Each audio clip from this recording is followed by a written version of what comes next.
¿Cómo valora la gestión gubernamental de la pandemia? Bueno, la pandemia tiene múltiples dimensiones. Hay un aspecto que es sanitario, otro aspecto que es económico, que es social. Desde el punto de vista sanitario, creo que el gobierno incurrió en una falla de origen. Es en no haber tomado las medidas del lugar con respecto a las pruebas de diagnóstico, que es lo que define el perfil epidemiológico de cualquier sociedad. Y es la antesala para el diseño y aplicación de políticas públicas referente a esto. Entonces el gobierno, digamos, en principio no entendía el valor de las pruebas de diagnóstico. Pienso que las burocratizó demasiado en el sentido de establecer quiénes podían tener acceso a esas pruebas. Definió de 59 años de edad en adelante con alguna precondición médica. El mecanismo de llamar a un número telefónico, eso remitía a otro, se creaban dificultades de embotellamiento. No se podía acudir a cualquier médico, tenía que ser un epidemiólogo, tenía que ser un infectólogo, un internista. Si no era así, no había acceso a las pruebas. Eso se acumuló y por consiguiente la combinación de confinamiento más pruebas no logró hacerse en principio.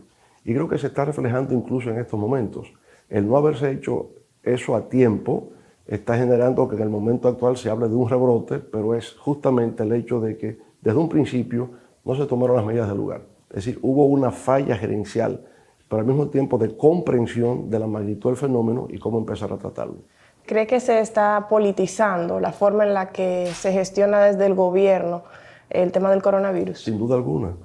Y lo vemos inclusive con la prórroga, ¿verdad?, que se ha dado al estado de emergencia en la última sesión del Congreso. No entiendo por qué el oficialismo celebra con júbilo el hecho de que se extendiera. Por tanto, no se debió, esa expresión no era fruto de que estamos defendiendo la salud del pueblo, es que nos ganamos 17 días donde la oposición no puede hacer campaña electoral. Es decir, y por supuesto, todo el manejo económico también que se ha hecho, se ha politizado. El gobierno envía esta semana un presupuesto complementario de 150.000 millones de pesos. Eso es un déficit en adición a los 256.000 pesos iniciales. Estamos hablando del 25% del presupuesto antes de la pandemia. Con la pandemia están agregando 150.000 millones más. O sea, este año tendremos un déficit de 400.000 millones de pesos. Ahora bien, esos 150.000, ¿cómo se ha manejado? El presidente de la República, que en tiempos de crisis debe ser el líder de la nación, se sale de escena y ocupa su espacio el candidato del partido oficial. Es el que ocupa el centro. Todas las políticas de asistencia social, todas las políticas están orientadas en torno al candidato. Una campaña como nunca la hemos visto, realmente abrumadora, en todas partes. Nos parece a George Orwell, ¿no? El hermano mayor nos vigila por todas partes. Esa es, digamos, la naturaleza de esta campaña. Y por consiguiente, sí, desafortunadamente ha habido una politización de todo el tema del COVID-19 en la República Dominicana. Hablando del hermano mayor nos vigila, ¿es excesiva la vigilancia desde el Estado a disidentes, periodistas y oposición? Sí, hay como una hipersensibilidad. No entiende que democracia significa pluralidad, diversidad y ser tolerante con las distintas expresiones que se dan. Cuando hay cosas que disgustan, presionan para que saquen ese periodista, obstaculizan, crean dificultades y no, las cosas circulan. Usted tiene que permitir el libre juego de las ideas. Hay la carencia de una cultura democrática. Entender que democracia significa eso, el derecho a la disensión, el derecho que tiene cada quien de expresar su punto de vista, aunque esté en desacuerdo con lo que piense el poder, con lo que piensa el oficialismo. Y obviamente se ha manifestado en distintos episodios durante esta gestión de gobierno. ¿Es autoritaria esta gestión de gobierno? Tiene tendencias autoritarias. Hay una deriva autoritaria que es muy clara en el partido y en la sociedad. El nivel de intolerancia en el partido llegó a tal grado que en un evento donde espontáneamente las bases del partido me aplauden, el presidente de la República cancela a quien él supone que fue el que motivó el aplauso. Ese es el nivel patológico al que llegamos con el tema de la intolerancia. Esta tendencia autoritaria. Se supone que un empleado público ya es parte de una carrera administrativa. Tiene derecho a tener un punto de vista distinto al oficialismo.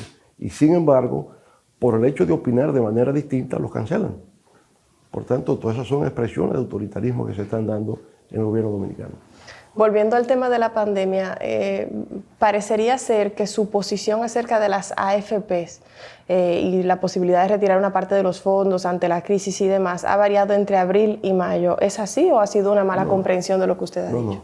Yo estoy hablando de una transacción hecha por el gobierno con el Banco Central y las AFP de acceder a 40.000 millones de pesos de esos fondos de pensiones. Se construye un argumento de que, mire, el que los trabajadores tengan acceso al 30% de los fondos depositados en los fondos de pensiones va a generar una situación de desestabilización macroeconómica.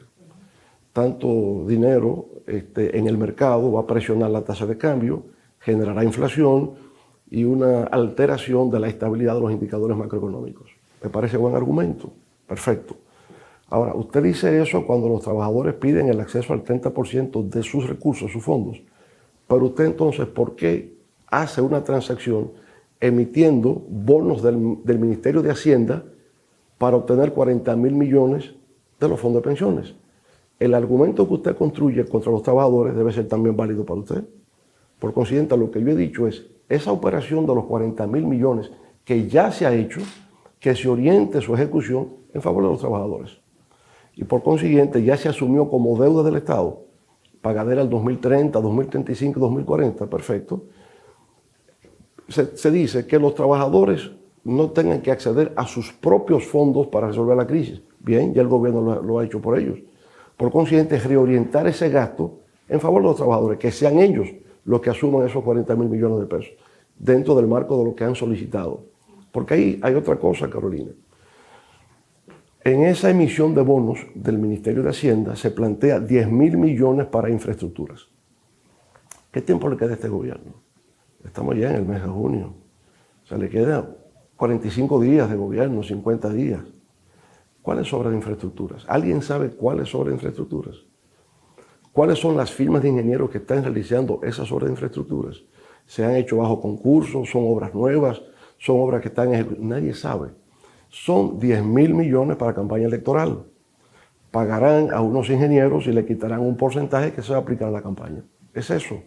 Ya lo hicieron antes en las primarias del PLD. 39 contratos entregados de grado a grado, 12.000 millones de pesos. Ahí le quitan un porcentaje a los ingenieros y lo aplicaron a las primarias del PLD para imponer un candidato desde la nada. Entonces se repite el mismo esquema en esta ocasión. Y por consiguiente no he cambiado mi postura sobre el tema. Es que si el gobierno, contrariando sus propios argumentos, accede a los fondos de pensiones para hacer política, yo pido, bueno, pues eso se traslade, se reoriente en favor de los trabajadores dominicanos. Hablando de los derechos de los trabajadores, usted ha hablado de preservar los derechos adquiridos de cara a la discusión que se tiene sobre la cesantía. Pero ¿cuál es su posición sobre una posible reforma del sistema de cesantía? Es decir, no solo la preservación de lo que ya han sido derechos adquiridos, ¿no?, sino su posición ante una posible reforma como la que reclama, por ejemplo, parte del empresariado. Mire, eso va a requerir el diálogo social, exactamente qué es lo que se está planteando. Yo pienso que hay normas internacionales de derecho que favorecen a los trabajadores en el marco del derecho del trabajo, como por ejemplo, ¿verdad?, el derecho a la libre contratación, el derecho al pacto colectivo de trabajo, el derecho a la sindicalización, el derecho a las vacaciones, el derecho al pago de prestaciones laborales. Las prestaciones laborales son un derecho adquirido. Entonces, bueno, todo eso se somete a discusión. No es un tema exclusivamente dominicano. Eso ha estado en todas partes. El tema de competitividad a veces se confunde, ¿verdad?, con disminución de costos laborales en contra de los trabajadores. Yo pienso que la competitividad, digamos, refleja otros elementos que no tienen que ver cómo afectar los derechos laborales adquiridos. Por consiguiente, yo entiendo que habrá en su momento un diálogo social en el marco del Consejo Económico y Social. Ahí el sector empleador planteará exactamente cuáles son sus posiciones respecto al Código de Trabajo en general, y ya se verá. Y yo entiendo que en el marco de conquistas laborales a nivel internacional deben ser irrenunciables. Cuando hablaba de los fondos para hacer campaña, recordé el actual asunto con el tema del narcotráfico y la política electoral. En algún momento se le acusó de los vínculos, alegados vínculos con el tema de Quirino, y usted dijo que había sido una campaña. ¿Lo que está sonando ahora es para usted una campaña por parte de los distintos partidos o realmente hay vínculos del narcotráfico con el PLD y con el PRM? En el caso nuestro, recuerde, yo llego al gobierno en agosto del año 2004. 3 meses después, entregamos en extradición al personaje que usted acaba de mencionar. Por consiguiente, eso, digamos, es la mejor prueba de que no existía ningún vínculo, porque si hubiese existido, yo no lo envío a los Estados Unidos. Hay un expediente de más de 1.500 páginas, el nombre mío no aparece por ahí. Cuando tuvo la oportunidad de establecer cualquier vínculo, nunca se estableció, nunca se dijo. Por consiguiente, yo sé que obedeció una campaña, desde dónde vino la campaña, con la finalidad de justamente eliminarme moralmente y políticamente e imponer un determinado proyecto político que ha procurado como objetivo su perpetuación en el poder. Ahora, con respecto a otros, no sé, no conozco. Salen noticias, un personaje cuyo nombre no había escuchado nunca, se le solicita en extradición a Estados Unidos, obviamente ya eso indica que hay algún elemento de carácter delictivo que se asocia con esa persona. Si los miembros de ese partido lo saben o no lo saben, yo no sé, no puedo, digamos, opinar de lo que no conozco. Lo cierto es que hay un hecho inobjetable, se solicita en extradición, y si se solicita es porque se entiende que hay elementos probatorios para incriminarlo. Ese partido debe desligarse de eso. Si hay otros, debe rápidamente tratar de averiguarlo y también desentenderse de ellos, porque de lo contrario se va a presumir que hay un vínculo también entre narcotráfico y política. ¿De dónde viene o de dónde vino a su juicio eso que usted llama la campaña de aquel entonces sobre ese tema? ¿De dónde viene? ¿De dónde vino, a su juicio, la campaña que usted dice que sabe identificar, que había sido para eliminar moralmente? No, pero es muy evidente. O sea, ya venían distintos episodios tratando de, digamos, disminuirme moralmente y por consiguiente aniquilarme políticamente. Y fue un golpe de efecto mediático que se construye ya cuando se va a un proceso convencional interno. Y eso se construye desde dentro, con toda una finalidad aviesa, perniciosa. Pero a su juicio, ¿la organiza el mismo Danilo Medina? Se organiza desde Palacio. Es lo que puedo decirle. Cuando se filtró un video del presidente de la Junta Central Electoral sosteniendo unas reuniones luego de la suspensión de las elecciones municipales, él dice que se ha reunido con distintos sectores de la vida política y partidaria y aclara, o no que se había reunido, que había hablado, que había tenido comunicación, ¿no?, con distintos sectores de la vida política y partidaria y que no había hablado con usted. ¿Persisten las tensiones institucionales que eso deja entrever entre la fuerza del pueblo y la Junta Central Electoral? No, fíjese, yo he sido, digamos, crítico de acciones, no de su persona. Yo no tengo, al revés, con él yo he tenido una amistad y con toda su familia. Su padre fue mi profesor de Derecho en la Universidad Autónoma de Santo Domingo. Y es una familia que tiene un prestigio y que tiene, ¿verdad?, un legado en la sociedad dominicana. He tenido diferencias con él sobre cosas específicas. Por ejemplo, en las primarias del PLD. Bueno, si estamos hablando de primarias abiertas, con la participación de los 27 partidos, ¿cuál es el padrón que se va a utilizar? El padrón universal de la Junta Central Electoral. Si de 27 partidos solamente uno va a primarias abiertas, ¿cuál es el padrón? Él cree que es el padrón universal de la Junta. Yo creo que no. Yo creo que debió haber sido, primero, el padrón del PLD más aquellos ciudadanos que no estén afiliados a ningún otro partido. Se lo repetí, él no lo quiso entender y aplicó el padrón universal que no debió haber sido. Entonces es una diferencia que tenemos. Respecto al voto automatizado, bueno, todos en principio estuvimos de acuerdo con el voto automatizado, que bien es un avance tecnológico en el sistema electoral de República Dominicana. Bien, entonces, pero eso requiere tomar algunas medidas. Entre otras, por ejemplo, la necesidad de hacer una auditoría técnica al programa de software que se va a utilizar. Eso se le solicitó por escrito 7 u 8 veces, nunca hubo respuesta. Cuando se va a aplicar ya el voto automatizado, vamos a ver, el ciudadano vota electrónicamente, hay un comprobante físico. Ese comprobante físico, que equivale a un voto, se deposita en una urna. ¿Para qué se deposita? Se supone que para ser contado. Y además, si se trata de un plan piloto, que si resulta bien, se va a aplicar en las municipales, es lógico que usted se someta a un escrutinio que dé mayor nivel de confianza y credibilidad. Bueno, pues se negó. Entonces esas son diferencias que hemos tenido. Posteriormente se hace una auditoría post, incluso con una firma española. Nadie sabe el resultado. El informe de eso, que lo he pedido públicamente, no se sabe. ¿Por qué no?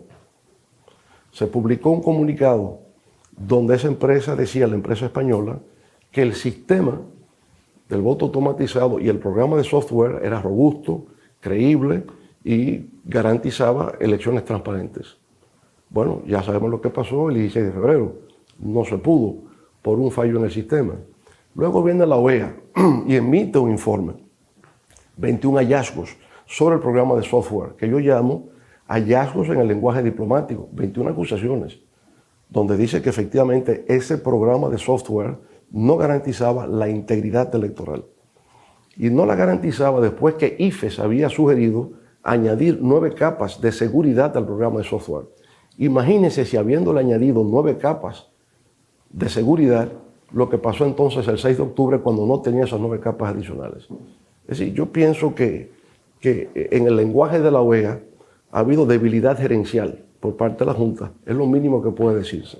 Entonces no hay animosidad, es simple y llanamente el que no se ha estado a la altura de lo que debe ser un órgano electoral eficaz, competente e imparcial. Usted habla de, se le dijo pero no quiso. Es lo mínimo que se puede decir. Para usted, ¿hubo complicidad o negligencia de la Junta? Yo solamente tipifico los hechos, ¿verdad? O sea, está el hecho. Usted tenía que hacer esa auditoría técnica. Se lo solicitaron por escrito. Usted no lo hizo. Yo tipifico el hecho. El juicio de valor, digamos, me eximo de hacerlo, pero el hecho está ahí. Entonces, yo pienso que ha habido fallas graves en garantizar la equidad, transparencia e integridad de un proceso electoral.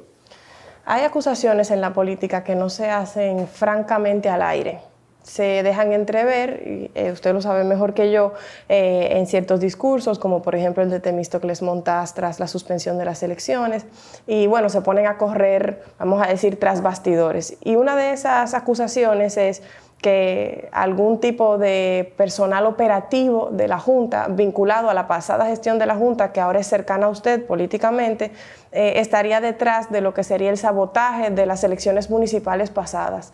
¿Qué opinión le merece? Mire, no sé a quién él se refiere, pero quienes tienen incidencia en la Junta son ellos, ¿verdad? Y eso se ha dicho públicamente.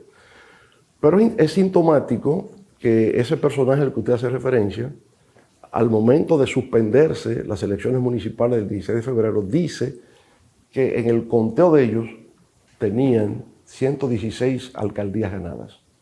El PLD tenía 106 de las elecciones anteriores.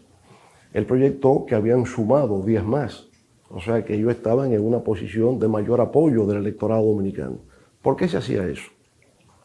Porque al final terminaron perdiendo 45. Entonces, ¿cómo es que proyectando, teniendo 116, terminan con 60 y pico? Porque eso era parte del fraude que se estaba proyectando para después.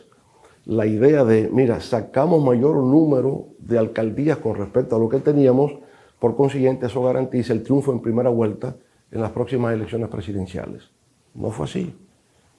No fue así y recibieron un fuerte golpe internamente, porque eso es lo que la sociedad está expresando. La sociedad está diciendo que está en desacuerdo con la continuidad del partido de gobierno, porque ahí hay un activo.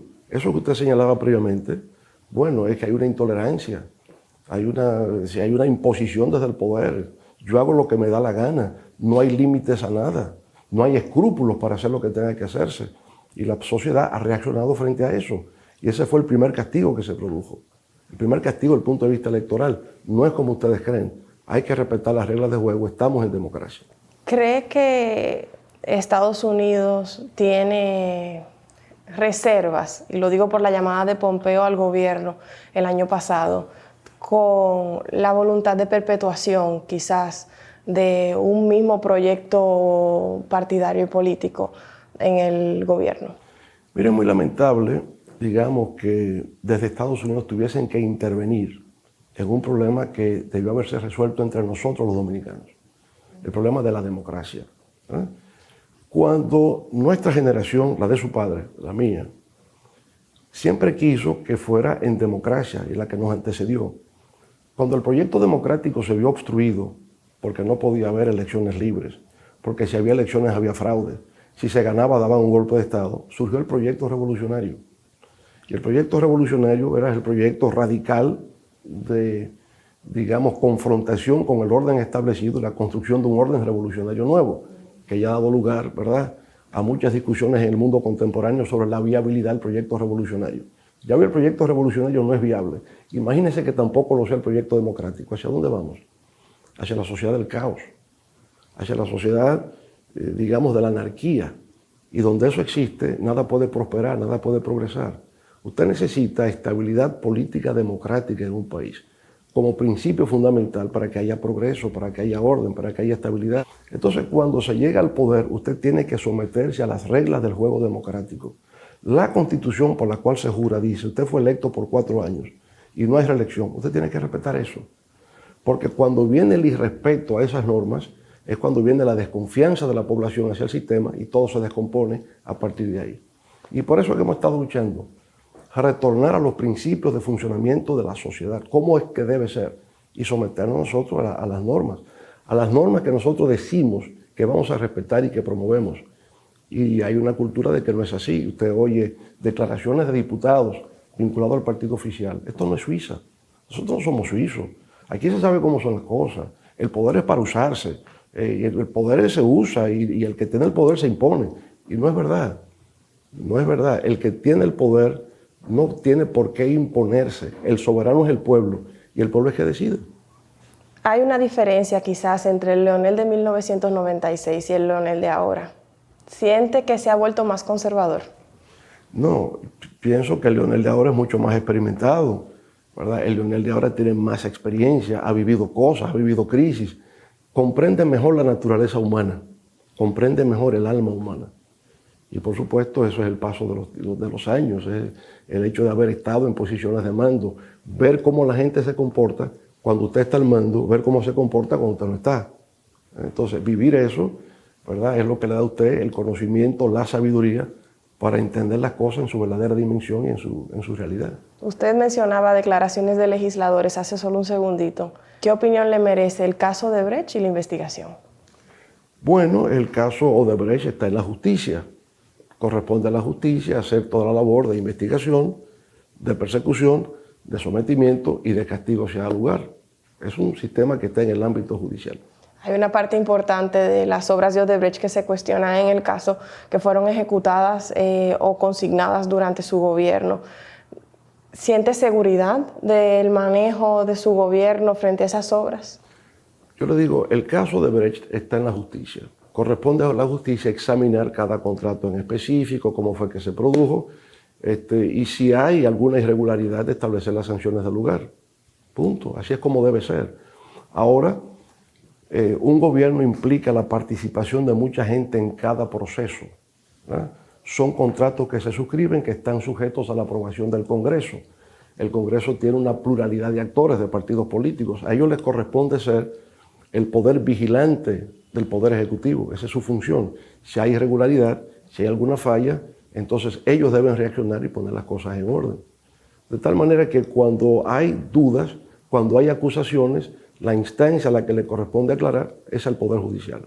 Y el Poder Judicial en este momento está, digamos, conociendo de ese proceso. Y es lo que puedo decir, esperar cuál será la decisión de lo que diga la justicia, y eso tendrá que acogerse. ¿Es independiente la justicia en el país a su juicio? La justicia tiene sus debilidades en República Dominicana, como las tiene en todas partes del mundo.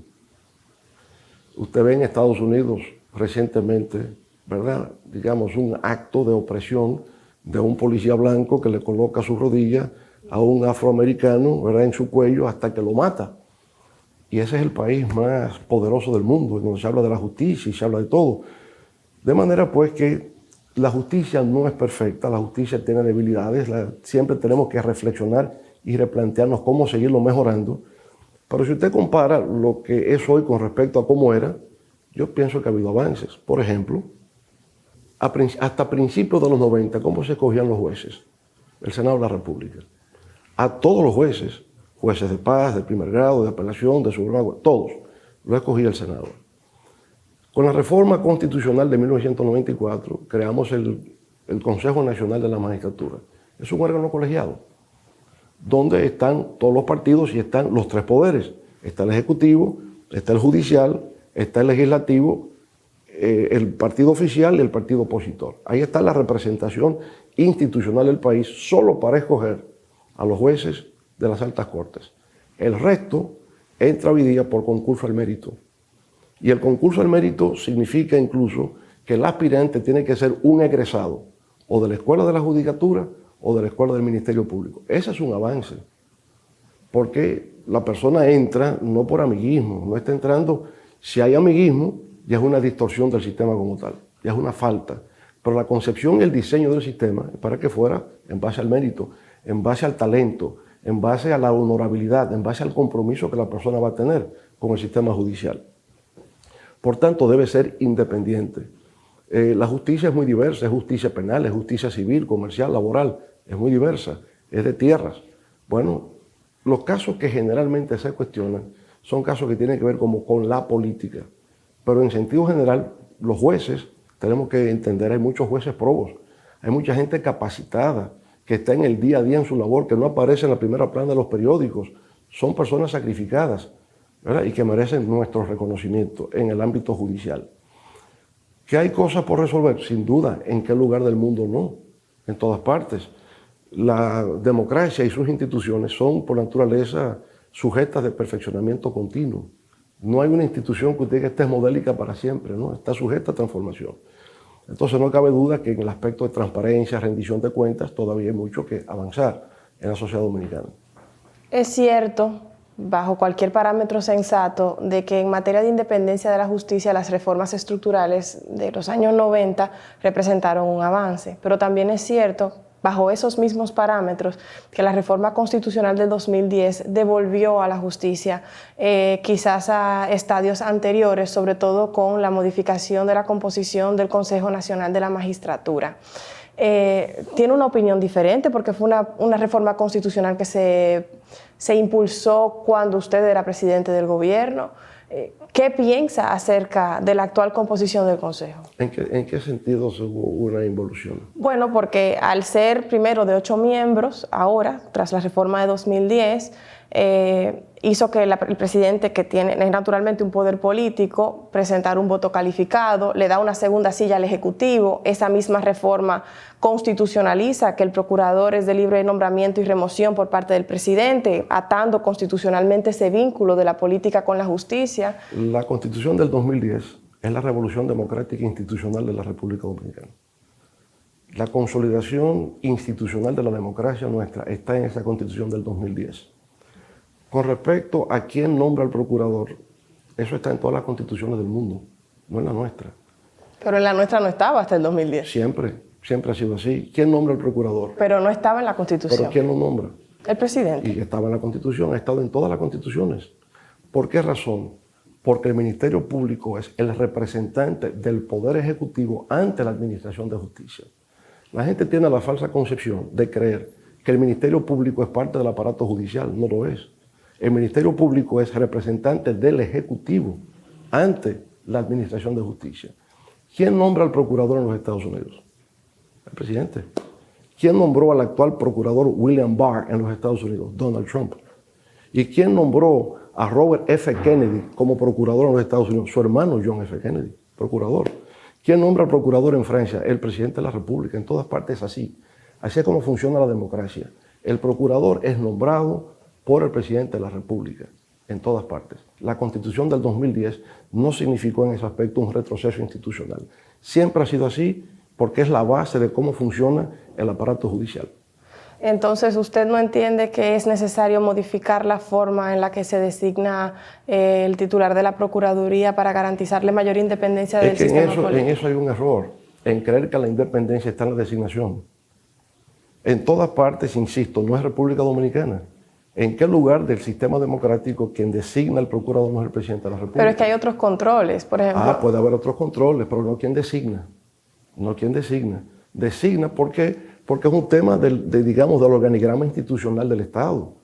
El Ministerio Público es, el procurador, tiene categoría de ministro, está en el gabinete, el gabinete en todas partes.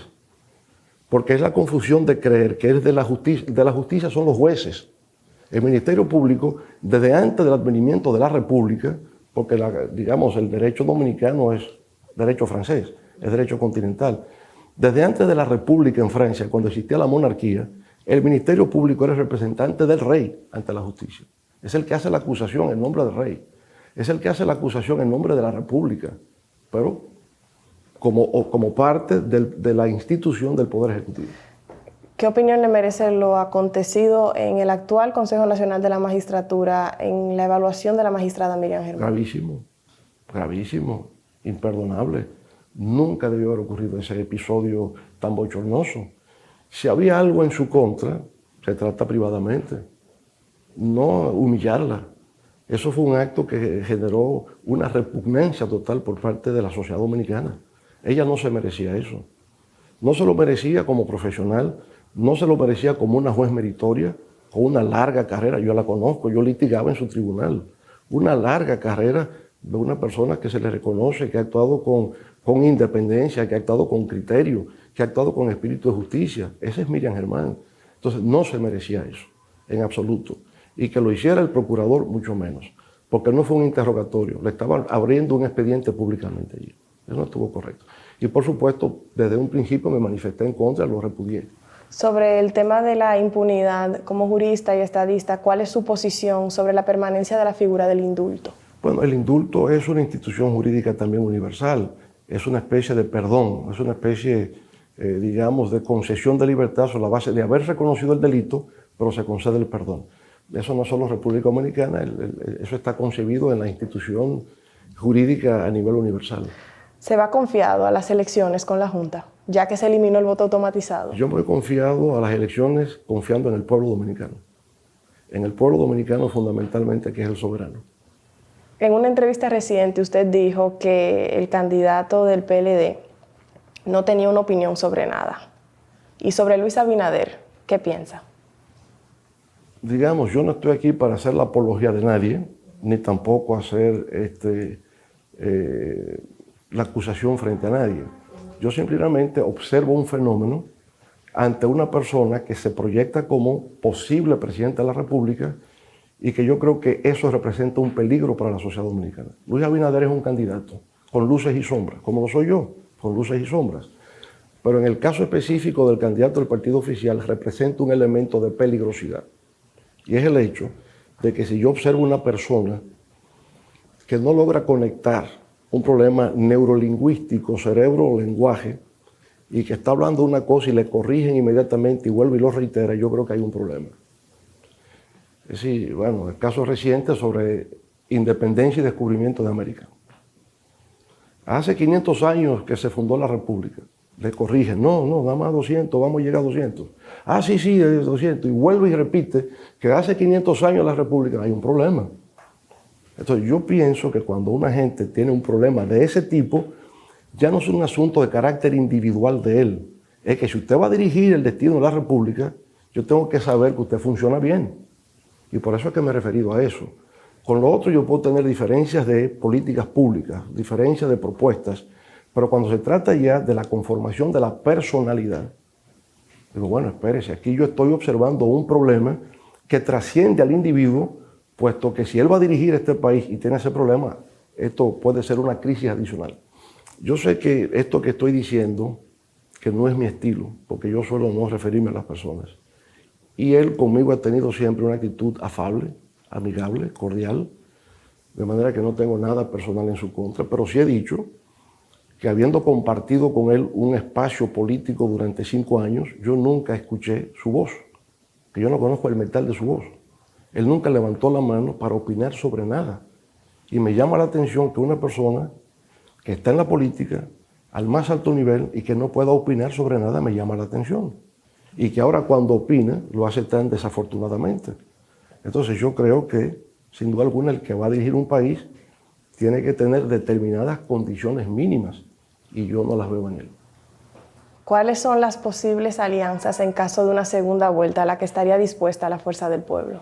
Tendríamos que esperar cuando lleguemos ahí para poder tomar esa decisión. Todavía estamos en la antesala de la primera vuelta, donde nosotros esperamos clasificar para ir a una segunda vuelta porque estamos convencidos de que habrá segunda vuelta.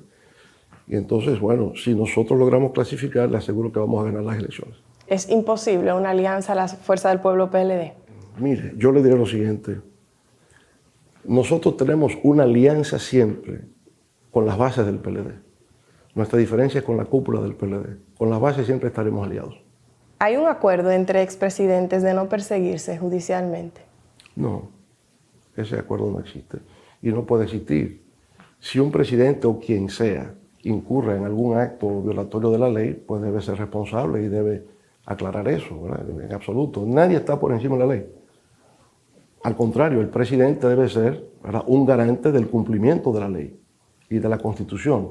Y por consiguiente, usted no fue electo para violar eso. Si usted ha incurrido en falta, usted debe responder. Y no debe haber nunca ningún pacto en ese sentido. El expresidente Hipólito Mejía acusa a Funglo de algo así como una extorsión, un listado de personas extorsionadas, y también de que no se explica cómo la fundación puede tener tantos recursos para las labores que hace. ¿Qué respondería a eso? Mire que la Fundación Global Democracia y Desarrollo tiene 20 años de haberse fundado y de acuerdo con un estudio que hace la Universidad de Pensilvania en los Estados Unidos, es el principal centro de pensamiento de Centroamérica y el Caribe, después de 20 años. Entonces, ese prestigio internacional que tiene, que se nutre de apoyo del sector privado, simplemente porque la ley autoriza que las empresas puedan otorgar a instituciones sin fines de lucro hasta el 5% de sus utilidades exentas de pago de impuestos. Y es que se nutre. La diferencia entre él y yo es que él creó una fundación con su nombre y esa no ha logrado hacer absolutamente nada. Yo hago una hace 20 años que ya hoy día es reconocida internacionalmente como la de mayor prestigio y de mayores realizaciones en Centroamérica y el Caribe. Ahí está. Usted ha dicho que con la configuración constitucional actual, el tema de las 3 causales debe ser dejado al Tribunal Constitucional. Ahora, como estadista, ¿cuál entiende usted que debe de ser o sería la configuración constitucional idónea con el tema de las causales? Bueno, yo no soy juez del Tribunal Constitucional. Por esa razón entiendo que un elemento de esa naturaleza que al final llegará al Tribunal Constitucional, por ejemplo, usted ve el caso de Estados Unidos, el aborto en Estados Unidos no fue por una ley. No hay ninguna ley en Estados Unidos que autorice el aborto. Fue una decisión judicial. El caso Roe versus Wade, ¿verdad? Y ahí se establece. Ahora volvemos también a lo mismo. ¿Por qué se dio la jurisprudencia Roe versus Wade? Porque la Suprema Corte estaba integrada entonces por una mayoría de jueces liberales. Ahora la composición es mayoría de jueces conservadores. Es posible que revisen la sentencia Roe versus Wade y prohíban el aborto. Entonces, igual, el debate aquí es por qué no se termina de promulgar el Código Penal por el tema de las 3 causales. Las 3 causales podrían figurar en el Código Penal, pero hay el criterio de algunos de que eso abre la puerta al aborto en sentido general y hay un tema de oposición a eso. El modelo español, el mismo debate. ¿Quién lo ha resuelto? El Tribunal Constitucional de España. Entonces yo diría, Carolina, dejemos que el Tribunal Constitucional, cuando se haya apoderado de eso, lo resuelva y aceptaremos lo que el Tribunal Constitucional decida. Ahora yo no me puedo adelantar qué yo pienso de lo que va a decidir el Tribunal Constitucional, porque no debo hacerlo. ¿Cómo sería distinto un nuevo gobierno de Leonel Fernández en relación con los gobiernos anteriores? Bueno, las circunstancias son distintas a los gobiernos anteriores. Yo llegué, por ejemplo, en el año 2004 con un mandato específico de resolver una crisis heredada de quiebra de bancos, una situación de hiperinflación, de tasa de cambio alterada, ¿verdad? Ese fue el mandato que recibí y eso quedó resuelto. A mitad de camino me encuentro con otras crisis, el impacto de la crisis financiera global, el impacto del alza de los precios del petróleo, el precio de los alimentos y todo eso quedó resuelto. Ahora de llegar me encuentro con otra crisis, ¿verdad? Una crisis de corto plazo, de cómo mantener a flote la economía en una situación de colapso virtual. Cómo enfrentar esta crisis sanitaria, cómo enfrentar los efectos, ¿verdad?, económicos, sociales, ambientales que está teniendo esto. Digamos, el mandato va en esa dirección al tiempo de poder cumplir el programa de gobierno que hemos planteado, que hemos llamado 7 pilares para una nueva ola de transformaciones en la República Dominicana, que abarcan 7 aspectos básicos que van con lo institucional, lo económico, lo social, seguridad ciudadana, infraestructuras, medio ambiente, recursos naturales, En fin, sí, 7 pilares básicos, más un proyecto que llamamos de nuevo paradigma, porque es el proyecto de la competitividad y la innovación con nuevas áreas, apelando al capital intensivo con uso también de alta tecnología. El parque cibernético convertido en corredor tecnológico de las Américas. En materia de género, ¿cuáles serían puntualmente las propuestas de un gobierno de Leonel Fernández en el 2020-2024? Recuerde que esa Constitución del 2010 es la primera en la República Dominicana que establece la equidad de género, ¿verdad? Entonces, a partir de lo que establece la Constitución, efectivamente una política de equidad en todos los órdenes, en lo que tiene que ver con el acceso a la salud, a la educación, al empleo, a la política, igualdad de condiciones para que la mujer tenga niveles de representación, programas adicionales de incentivo a la mujer empresaria, ¿verdad?, de reconocimiento a la labor de la mujer en sentido general, pero por supuesto darle a la mujer un puesto de dignidad y de decoro en la sociedad dominicana. Si fuésemos a hacer un ejercicio pedagógico como profesor y quisiéramos exponer 3 iniciativas que se tomarían en el próximo gobierno de Leonel Fernández, de una forma tal que cualquier dominicano o dominicana comprendiese bien de qué se trata y qué beneficios dejaría, ¿cuáles mencionaría? Bueno, primero, vamos a ver. El pueblo dominicano está esperanzado en seguir con el progreso, seguir con la modernización y el crecimiento. Entonces, una propuesta sería en ese sentido combinar un modelo económico de trabajo intensivo que ha sido exitoso en los últimos 25 años con un modelo de capital intensivo con fuerte base tecnológica que nos llevaría a tener un PIB por encima de 100 mil millones de dólares al año, primero. O sea, cómo lograr un nuevo ciclo económico virtuoso para el próximo cuarto de siglo, número 1. Segundo, que eso permita generar empleos de calidad, mejorar los ingresos, por consiguiente mejorar las condiciones de la familia, vivienda digna, acceso a necesidades básicas, agua potable, energía, condiciones humanas, ¿verdad?, para eso, el transporte, es decir, todo lo que tiene que ver con la vida cotidiana del ser humano que quede resuelto en este nuevo ciclo económico. Educación de calidad, yo creo que es el gran reto, el tema relativo a la transparencia, la lucha contra la corrupción, contra la impunidad y la seguridad ciudadana. Yo creo que ahí estaría lo fundamental, contemplado en nuestro programa de gobierno de los 7 pilares para una nueva ola de transformaciones en la República Dominicana. Muchas gracias. Gracias, Carolina. Muy bien.